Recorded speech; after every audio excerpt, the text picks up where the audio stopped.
from the Aspen Insitute, which is a global nonprofit organization dedicated to fostering leadership, promoting dialogue, and addressing critical social issues. The Insitute is known for its think tanks, seminars, and policy programs that encourage open-minded discussion and exchange of diverse ideas. We are very fortunate to have with us today Joel Miranda from the Aspen Institute Global Opportunity Youth Network. His presentation is entitled Igniting Youth Potential, Driving Change for a Just Society. And following Joel's session, he's going to answer your questions. So please enter your questions in chat, and our Tracy Perry will present your questions to Joel. Hi, Joel. Hello. Thanks for welcoming me. Excited to be with you all.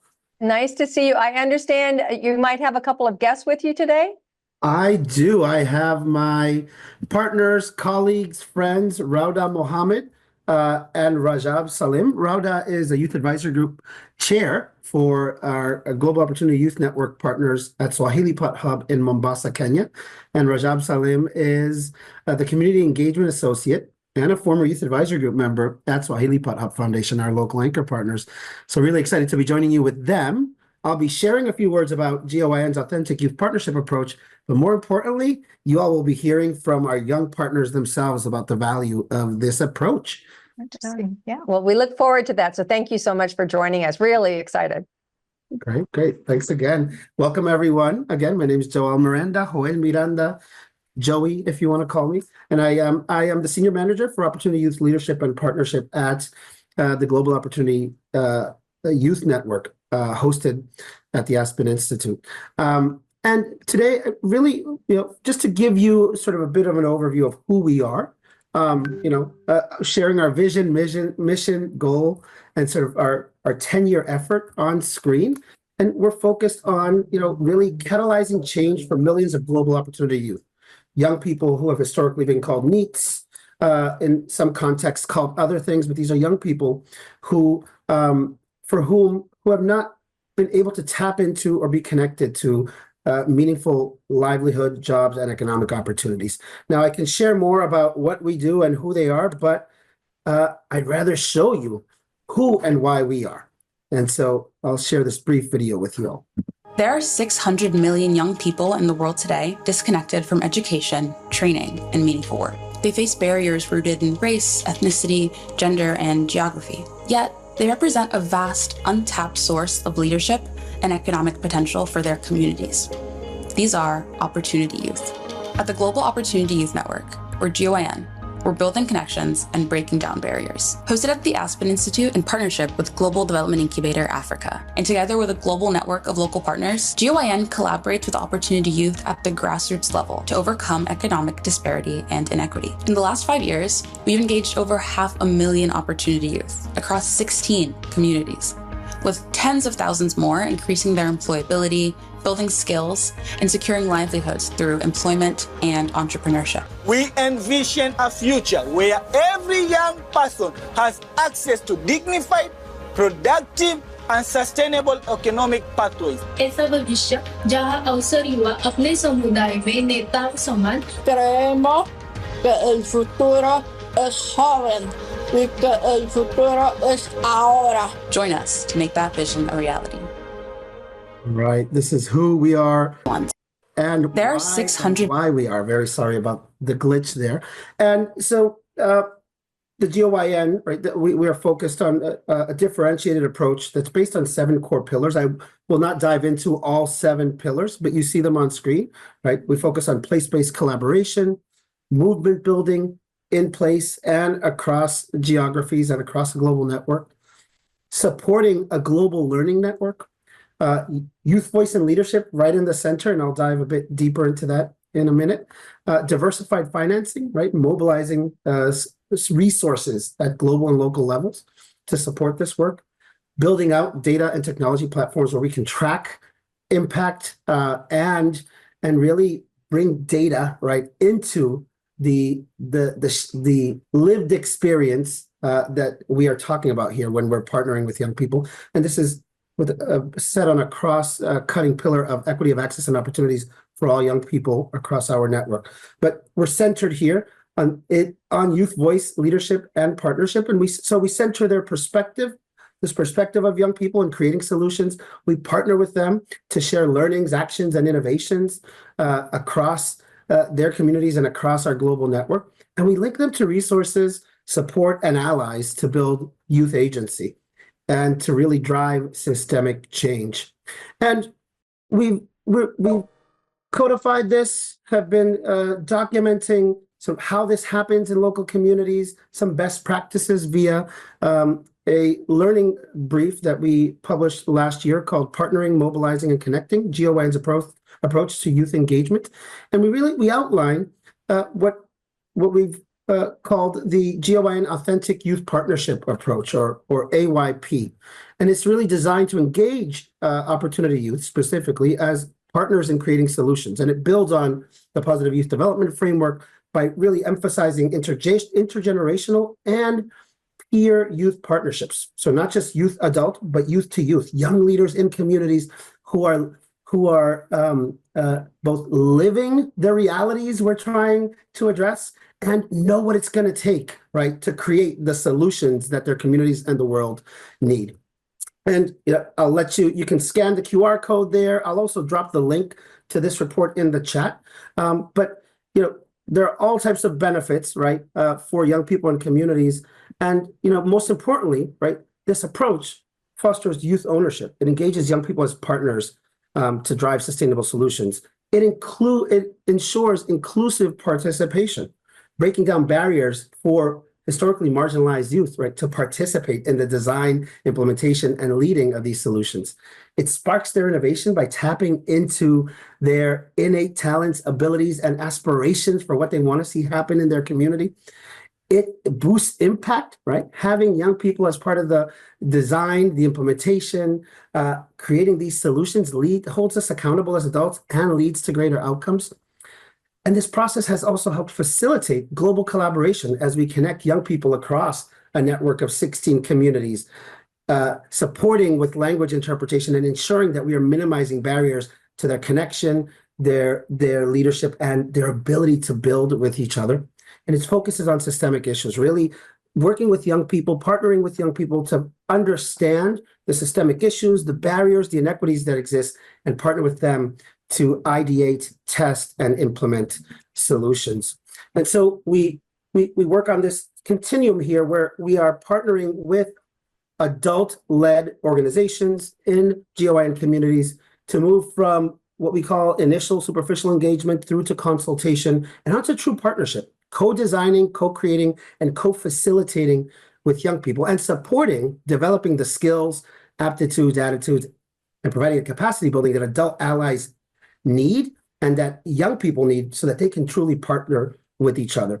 One quick example of the result of it, as we launched 5 years ago, young people said, we can talk about jobs, and that's important. We need jobs, we need economic opportunity, but we need to talk about the inequities that exist in the local ecosystem and how to address them, how to talk about them in a way that is inclusive, is centered on empathy, and that embraces our diverse lived experiences. And so 20 young people across 10 communities earlier last year came together to design what we believe is the first opportunity youth designed global program and curriculum to understand what equity and inequities look like in different global contexts, to think about the actions that young people can design to address what they're learning through the youth-led research, and really, really sharpen their leadership. I don't say build their leadership because they're already leaders, really sharpen their leadership skills, right? The talents that they bring to this work. With tangible skills like data analysis, advocacy strategies, and community engagement, and then take those skill sets to their peers and adult allies. And so the last thing I'll share on this is that, while there are many characteristics that are important for adults to possess, develop, have, the three most important we've found are authenticity, right? Bringing genuine interactions with young people, showing real interest in their experiences, thoughts, and ideas, and being transparent and honest with young people. The second is respect, demonstrated by treating young people as partners in conversations, honoring their perspectives, understanding that they bring a different perspective, at times a different lived experience, and it's valuable information, valuable data, and it's important to know as we're designing with them. And third, and sometimes I say the most important, is the ability to embrace fun, right? Incorporating joy and creativity and playfulness into our youth engagement and partnership efforts, finding different ways to do that, right? And this is important when partnering with young people, but really it makes all processes more enjoyable. So I would say embrace engaging and partnering with young people, but also when we're engaging and partnering with each other, right? Because we're all working towards a common cause. We're all trying to address some big local. It's important that we are enjoying each other's company, collaboration, and partnership along the way. Now, with that said, I'm going to stop sharing my screen so that we can hear from our young partners, Rauda Mohammed and Rajab Salim. Rauda, I will turn to you first. You are the first female chair of the Mombasa, Kenya Youth Advisory Group. Woohoo, congrats. You are a designer of the Equity Leadership Program, a master trainer, facilitator, and just an amazing leader. Can you share with us the value of this authentic youth partnership approach to a young person like yourself and your peers and partners across Mombasa and the GOIN network? Thank you so much. Good morning, good evening, good afternoon. It's evening in our side. And my name is Rauda Mohammed. I am from Mombasa, Kenya. Kenya is in Africa. And as Joel said, I'm the first chair lady to sit on the youth advisory as a chair. And I'm really proud of that. It has really made me grow so much. And maybe to get in deeper into understanding how youth partnership has helped me individually, because I can really talk more about how it has really helped me, because there's so many Raudas out there that has really helped them, shaped them to be where they are. So one thing is the sense of belonging. I felt like I'm part of this. Like I could sit in a board and with an executive, maybe they're older. You call us younger people, so let me call you older people, sorry. So you could sit in a panel of, in a board where there are older people, and people could sit down and listen to you. It's really inspiring. It makes me feel like, how do I become better? How do I improve myself? How do I improve myself so that I can give more intervention on behalf of myself and also to the youth that I'm leading back here in Mombasa? So it has made me also network. I've recently, through partnership, I was able to sit down with not only locally, but also internationally. I was in Mexico just back then, and I sat down with my fellow youths and to talk about having a conversation. How can we, because most of the time, if we are not partners, then maybe we are competing with one another. So mostly, it's removed that competitive mindset on our mind, and it's brought brought something like, how can we complement one another with the kind of skills that we have? How do we put those skills together and form something that is unique, something that we all can say this is ours? And another thing is we in the ELP, I was part of the people who are the youth designers in the global for the ELP.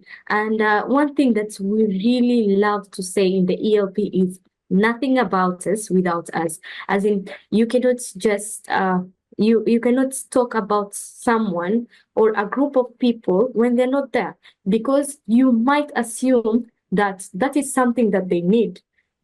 But rather, it is not something that that they really need. It's something that if you could have listened to the youth, they could have given you another view, another intervention of how they would approach that thing that is affecting them. And another thing is it has made us mentorship.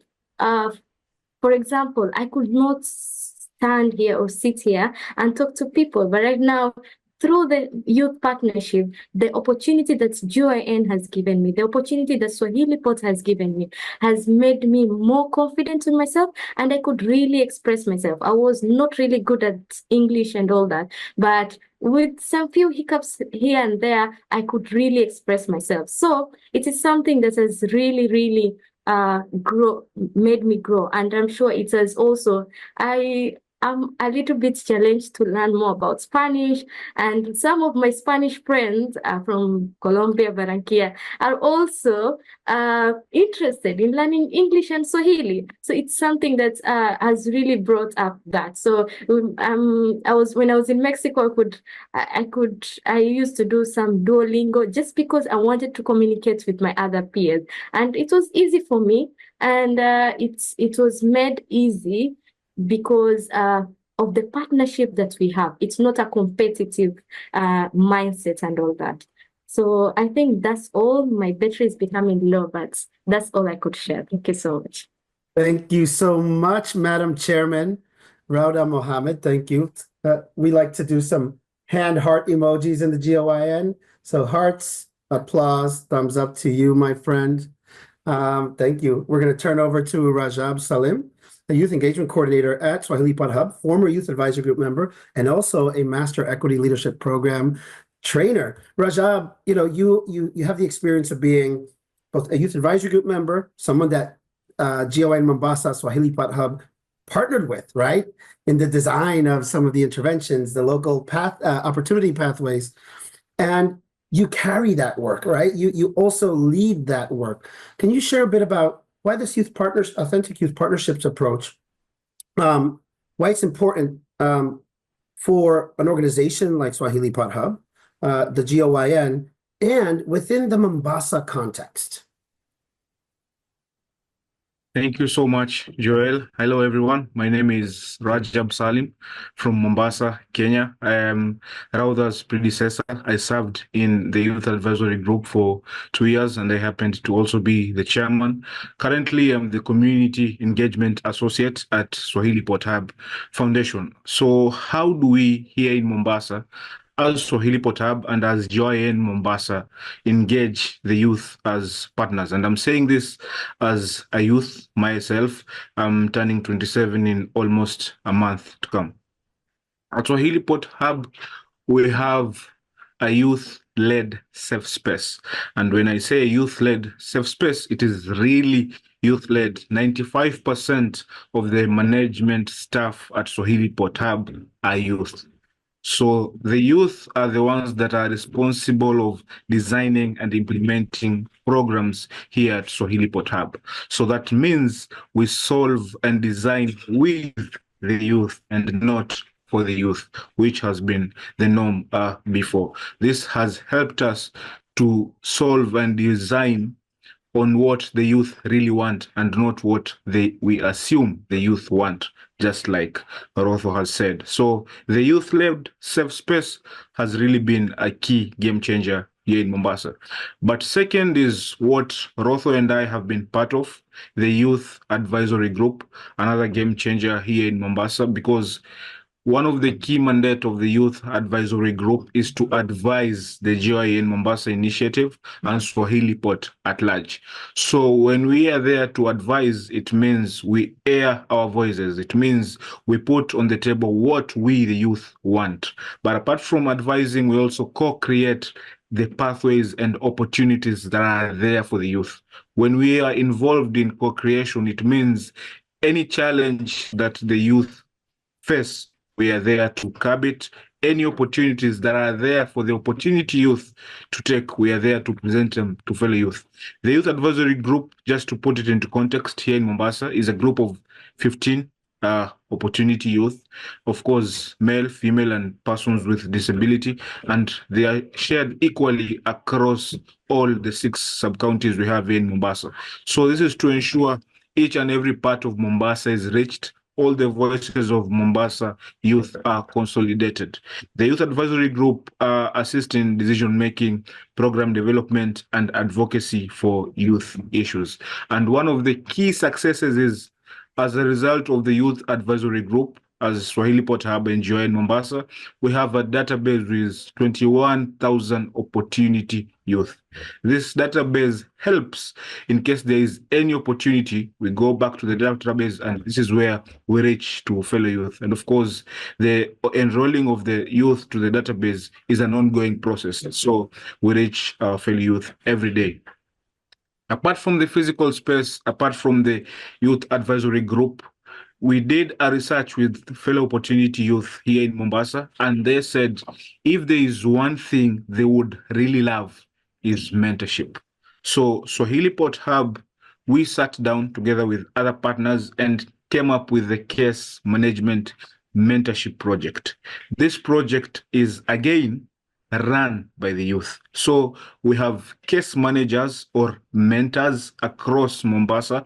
Actually, we have 150 case managers across Mombasa, and each case manager or each mentor has 20 mentees attached to them. So each case manager takes mentees through a self-discovery curriculum for 6 months. We love this model or this approach because it is peer to peer. The mentor is a youth, the mentee is a youth. This has really helped the project to be of success because of relatability and understanding amongst themselves. And as we are speaking, 1,700 mentees have already undergone through the self-discovery curriculum. And successes of the case management program, some of them have been able to go back to school, some of them have started their own businesses, some of them have gotten jobs as a result. So these are some of the interventions that really show the fruits that when youth are taken as partners and not just as beneficiaries of how far they can go, of how successful they can become amongst themselves. But to touch on the Equity Leadership Program, which both Joel and Rotho have shared about, the Equity Leadership Program was designed globally by Opportunity Youth.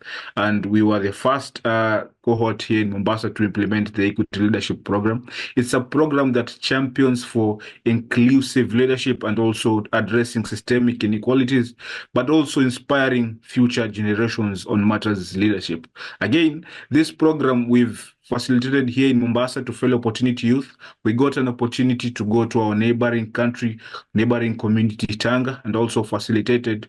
This just shows when youth are given the ability to co-create, to design, and to solve amongst themselves, success is inevitable. Here in Mombasa and Kenya, we say, vijana tukiwezeshwa tunaweza, which means when youth are given the power, they can do the impossible. Thank you so much. Thank you, Rajab. Hearts, applause, thumbs up to you, my friend. I don't think I could say anything else to send a better message.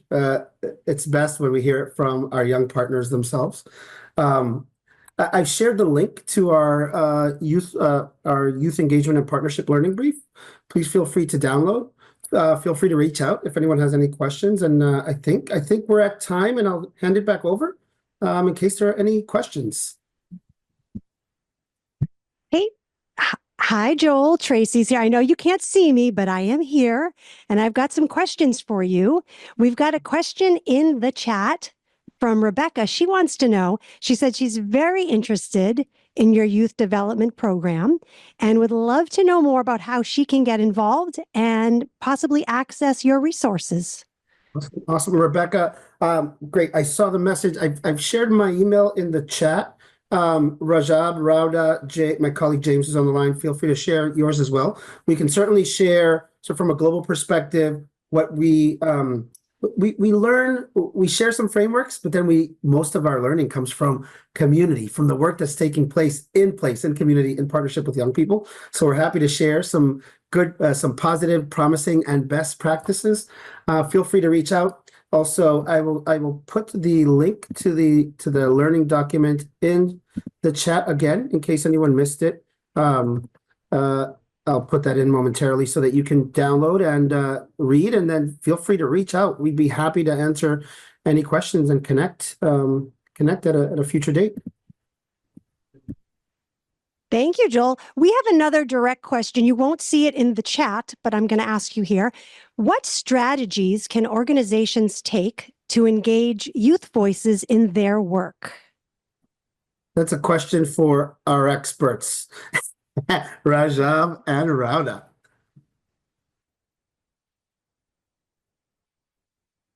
Rajab can go first. Yes, thank you, Robert. The strategies that organizations can take, I'll start with where Robert started. Youth want a sense of belonging and a sense of ownership. When youth feel welcomed, when youth feel appreciated, when youth feel valued, when youth are included in designing and solving their own problems, they really take part wholeheartedly and they give their all and they give the real perspective, and not just when they are called in as beneficiaries. That would mean the youth, the solutions would just be assumptions. So I would urge all our development partners to engage the youth from the onset of developing their solutions, be it a safe space, be it a program, be it a training. Involve the youth from the onset, and there you have it. Thank you so much. Maybe I can add something, and let's let the youth make mistakes. Let them learn from their own mistakes. It's one way of us learning. It's it's a way of us feel like we can make mistakes, because if we have the fear of making mistakes, we will not grow. So let us make those mistakes. Let them correct them in a very good way, and be there for them so that they can make their own intervention. That's all I could say. Thank you so much, Raja and Radum. So, Joel, you're right. They were the experts. It was good you diverted to them. That was perfect. Just perfect. Thank you guys so much. I've got one more direct question. Again, you won't see this in the chat, but the question that's been posed is, how can my organization build a culture of youth empowerment? Yeah, and that's that most of my work, right, has been focused on that. As we are working with new partners, it really involves partnering with adults to relearn how to listen, right? To relearn what it's like to be open to new ideas. Sometimes as we get older, right, we start to focus so much on what's on the proposal or the deliverables in front of us. We're driven by that, and that's important, but it's important to learn how to listen. And I think the first one is, within GOYN, you see the approach here, right? I could have said it, but I'm now no longer a young adult, right? Even at the global definition, I've aged out of that a few years ago, and it's learning from young people, right? How do we make sure that these spaces are centered on not just on young people as a group, as a population, but on their perspectives, on their ideas, on their aspirations as an important and critical part of that conversation. And so it's in some organizations are ready to do that, just want to learn how. Some want to be ready, but they're not quite yet, right? The environment may not be conducive. And so what we do when we're partnering with an organization is we make that assessment. We have a set of metrics for what a youth engaging and a youth partnership ready organization looks like, as we're tracking, sort of whether a community is in the sort of superficial engagement, the consultation phase. And then and then we work with communities to identify the ways to move in the direction of youth partnership across sort of different dimensions of the work, not just in the space where you're convening young people, but also along the strategies, the implementation, your partnership conversations with other adult-led institutions and organizations. And this also links to, there's another question here about how we track the quantitative and qualitative. We co-create that with our network.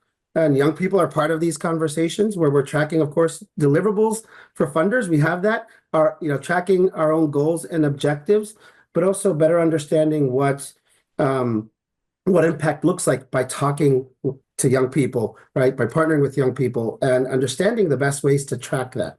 So there are some very formal ways, data dashboards, surveys, reports, and then somewhat more informal, which are the conversations with the young people, so that we can take the qualitative, right, and make the quantitative all that much more powerful. And the two go hand in hand, right?